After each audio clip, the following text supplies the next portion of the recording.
या 26व्या अध्यायामध्ये एक कथानक देण्यात आलेलं आहे. ते कथानक म्हणजे एकनिष्ठ भावनेने जरी कार्य आपण करत असलो तरी सुद्धा आपल्या आजूबाजूला असलेली काही मंडळी आणि त्या मंडळींचा आपल्याविषयी असलेला आदरभाव किंवा वाईटभाव जोही काही असेल त्याचा परिणाम सुद्धा आपल्या कार्यावर होत असतो आणि ते कार्य काही वेळा संकटात टाकतं. याविषयी ते म्हणतात की पूर्वी वीरबाहू नावाचा एक राजा होता आणि रूपवती नावाची त्याची पत्नी होती. राजा त्या राज्यामध्ये सर्व धार्मिक होता. सर्व ऋषी मुनी, पुरोहित, ब्राह्मण, गो, गाय या सर्वांचा तो आदर सत्कार करून योग्य ते कार्य त्या ठिकाणी तो करत होता. नित्यनेमाने स्नानदान करायचं, जपतप ध्यानधारणा करायची, आलेल्याला योग्य ते दान त्या ठिकाणी द्यायचं, नमस्कार करायचा, आशीर्वाद घ्यायचा. हा दिवसभर त्याचं काम चालू होतं. त्याच्याकडे एक प्रधानपण होता. जसा राजा तसा प्रजा. या अनुषंगाने तो प्रधान सुद्धा त्या राजाच्या अधिष्ठानामध्ये, त्या राजाच्या आधिपत्यामध्ये परमेश्वराचं नामस्मरण, चिंतन, योग्य त्या पद्धतीने येणाऱ्या जाणाऱ्याला कार्यवाही करणे, त्याचा सन्मान करणे, त्याचा योग्य तो आदर सत्कार करणे, हे कार्य तोही करायचा. त्याच्याच राज्यामध्ये एक न्यायाधीश पण होता आणि हा न्यायाधीश सुद्धा परमेश्वराचं अधिष्ठान प्राप्त करण्यासाठी जसं राजा सांगेल त्याप्रमाणे वागत होता.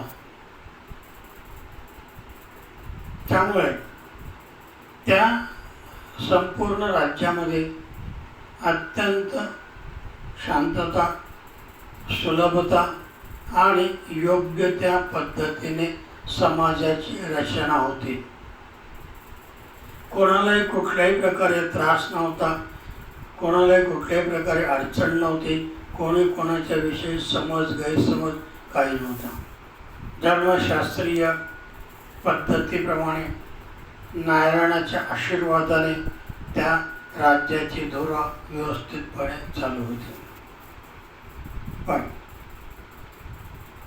त्याची जी पत्नी होती रूपवती, ती नावाप्रमाणे सुंदर होती, रूपवान होती आणि राजाची पत्नी असल्याने कशाची दजाड पण नव्हती. त्यामुळे तिला एक प्रकारे गर्व झालेला होता आणि त्या गर्वाच्या मुळे ती नेहमी सामान्य लोकांच्या पासून अलिप्त राहत होती. तिला ते आवडायचं नाही लहान सामान्य माणसांमध्ये जाणं. कारण ती रूपवती होती, पैसा धनसंपदा सगळं त्याचं होतं, राजाची राणी होते, त्या राज्यातली ती प्रथम स्त्री होती. सगळ्यांनी तिला वंदन करावं, सगळ्यांनी तिचं आशीर्वाद किंवा तिच्या आज्ञांचं पालन करावं अशी तिची भूमिका होती.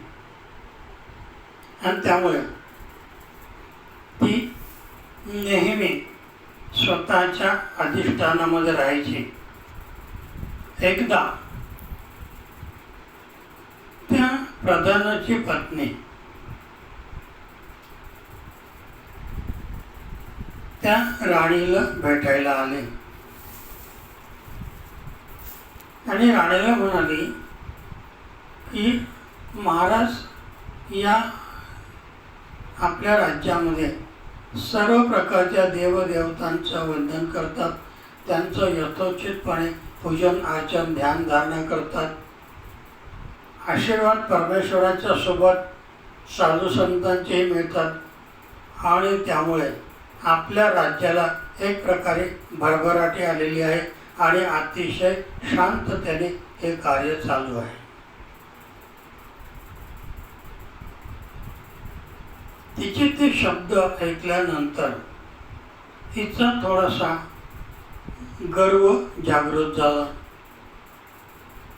म्हणाले, तू जे म्हणतेस ना ते काही माझ्या बुद्धीला पटणारं नाही आहे. कारण या राज्यावरती माझ्या पतीचा अधिकार आहे आणि या माझ्या पतीच्या शूरत्वाला वीरत्वाला सर्व वंदन करतात आणि त्या इतका शूर आहे आणि इतका तो प्रबळ आहे की त्याच्या नावाने सगळे थरथर कापतात आणि म्हणून करतात या राज्यामध्ये शांतता आणि सुव्यवस्था आहे. त्यावेळेस ती म्हणाली, प्रधानाची पत्नी तिला म्हणाली, तू म्हणते ते सुद्धा काही अंशी खरं आहे, नाही मी म्हणत नाही, पण कुठेतरी परमेश्वराचा आशीर्वाद असल्याशिवाय नशिबामध्ये सर्व गोष्टी मिळत नसतात. राजाला राज्यपद जर नशिबात असेल तरच मिळेल, नाही तर नाही मिळणार. आणि हे जर नशिबात मिळवायचं असेल तर परमेश्वराचं कुठेतरी अधिष्ठान असलं पाहिजे. म्हणून ती म्हणाली, जाऊ दे, जे आहे ते आहे. आता आपण एक काम करू. हा पुरुषोत्तम मास सुरू झालेला आहे आणि या मासामध्ये सगळे सांगतात की कुठेतरी काहीतरी यथोचितपणे पूजा अर्चा केली पाहिजे, ध्यानधारणा केली पाहिजे. एखादा संकल्प करून एखादं व्रत आपण त्या ठिकाणी अर्पण करता येईल अशा पद्धतीने केलं पाहिजे.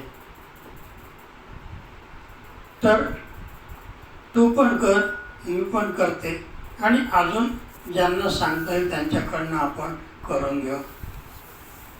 त्यावेळेस ती गर्विष्ठ राणी म्हणाली, तुला काही कळतं का?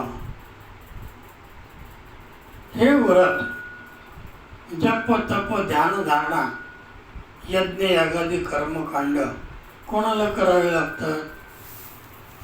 ज्यांच्या पोटाला अन्न नाही तो अन्न मिळवण्यासाठी देवाची पूजा करतो. ज्याला घर नाही तो घरासाठी देवाला नमस्कार करतो. ज्याचे पितर उद्धरलेले नाहीत त्याच्यासाठी तो करतो. आणि मला सांग, पितृ पितृ पितृ म्हणतात, दूर स्वर्गात जाऊन कोणी पितृ पाहिलेले? तू बघितले? त्यानंतर जेही काही आपल्याला मागायचं आहे, जे आपल्याजवळ नाही आहे ते मागण्यासाठी आपण व्रतवैकल्प करतो. माझ्याजवळ सगळं आहे, धन आहे, दौलत आहे, सगळं काही रूप आहे, पैसा आहे, सगळं सगळं सगळं माझं आहे, मग मी व्रत का करायचं? आणि त्या नारायणाच्या घडी घडी घडी घडी नमस्कार करण्याची मला आता अजिबात आवश्यकता भासत नाही. स्पष्ट शब्दात तिने त्याला सांगून टाकलं. प्रधानाच्या राणीला थोडंसं वाईट वाटलं की कर्मगती चांगल्या पद्धतीने मिळालेली असून सुद्धा योग्य कार्य आणि योग्य कार्यप्रणाली न स्वीकारल्यामुळे दुर्गती सुरू होते. आणि तेच इथे झालं. सगळं तिला होतं, नशिबाने सगळं मिळालेलं होतं. त्या मिळालेल्या सान्निध्यामध्ये, त्या मिळालेल्या सामुच्यामध्ये जर परमेश्वराचं अधिष्ठान असतं, आशीर्वाद असता, तर दुर्गती सुरू झाली नसती. पण तिचा गर्व तिला नडला आणि दुर्गती सुरू झाली. जशी ही प्रधानाची पत्नी तिच्याकडून निघाली, आपल्या घरी येऊन पोहोचत नाही तोपर्यंत दारामध्ये शिपाई येऊन पोचले आणि प्रधानाला अटक करून घेऊन गेले. हिने विचार केला की असं काय झालं.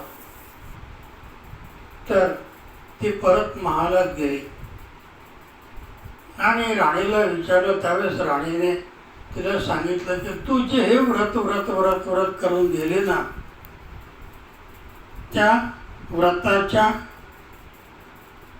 मला त्या ठिकाणी असलेला कंटाळा, मला ते नको असलेलं प्रेम, मला ते नको असलेले आशीर्वाद, मला तो नको असलेला नारायण, मला ते नको असलेलं भजन, मला ते नको असलेले पूजन, मला ते नको असलेलं ध्यान धारणा जप तपस, मला काहीच नको होतं. आणि हे तुम्ही सरळ मार्गाने ऐकणार नाही याची मला खात्री होती, म्हणून मी राजाला तुमच्या विरोधात भडकवलं. राजाने कुठल्या प्रकारे विचार न करता उचललं आणि त्याला बंदीशाळेत टाकून दिलं. इकडे तो जो राजाच्या दरबारामध्ये असलेला न्यायाधीश होता, त्या न्यायाधीशाने त्यांना सांगितलं की राजा हे काय, कुठल्याही प्रकारे त्या माणसाचा दोष नाही आहे, कुठल्या प्रकारे त्याने गुन्हा केलेला नाही आहे, कुठल्याही प्रकारे ते कार्य अपूर्ण सोडलेलं पण नाही आहे. तरी पण राजाने कुठल्या प्रकारे ऐकलं नाही आणि त्याला बंदीशाळेत टाकून दिलं.